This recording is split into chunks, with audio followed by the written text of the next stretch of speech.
Alright mga amigos, matapos nga po mapaso ang kontrata ng Top Rank sa ESPN ngayong Hulyo, wala pa rin malinaw na balita kung saang network na ipapalabas ang mga susunod na laban ng Top Rank. Ayon kay Top Rank promoter Bob Arum, batid niyang ang kinabukasan ng telebisyon ay nasa streaming na. Kaya kasalukuyan silang naikipagnegosasyon ngayon para sa isang streaming deal. Pero sa ngayon wala pang bahay ang Top Rank. Ilan sa mga nakikitang dahilan ng pagbagsak ng Top Rank at pagtiwalag ng ESPN sa kanila ay ang pagkawala umano ng Floyd Mayweather 2.0 na si Shakur Stevenson.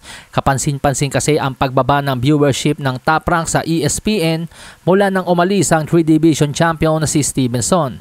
Noong 2021, 1.2 million ang average audience sa naging laban ni Shakur kay Jamel Herring. Tumaas pa yon noong 2022 sa 1.3 million average audience laban kay Oscar Valdez at 1 million sa naging laban naman kay Robson Conceição. Noong 2024, 1.1 million to 1.2 ang average audience ni Shakur sa naging laban niya kay Artem Harutyunyan. Samantalang sa mga nakaraang boxing event ng Top Rank sa ESPN, hindi umabot sa kalahati ng viewers ni Shakur Stevenson ang mga laban nila. Gaya ng sagopaang Dennis Berenchik at Keishon Davis, 559,000 viewers lang. Abdullah Mason versus Jeremiah Nakatila, 538,000 viewers lang. Kahit si The Monster Naoya Inoue bigong sagipin ng Top Rank sa ESPN.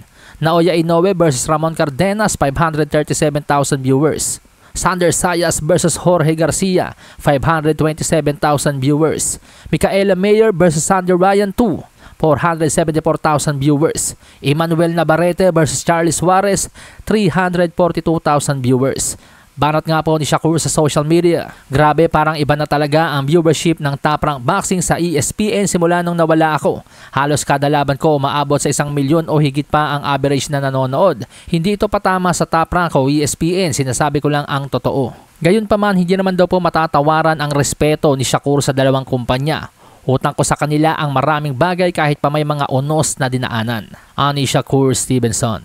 Parang sampal din ng million average audience ni Shakur Stevenson sa mga taong nagsasabing naboboring ang mga tao sa kanyang laban.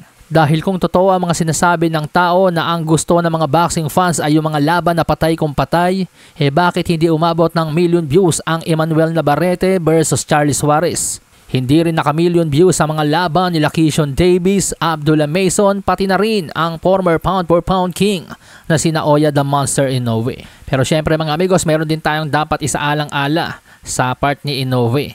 Kung ang laban ni Inoue versus Cardenas ay 500,000 viewers lang ang inabot sa US, posibleng dahilan yan Amazon Prime kasi ang nagpalabas ng laban ni Inoue at Cardenas sa Japan. So hindi po sakop ng ESPN at Top Rank kung ilan yung bilang ng dami ng nanood sa Amazon Prime dahil magkaibang company po sila.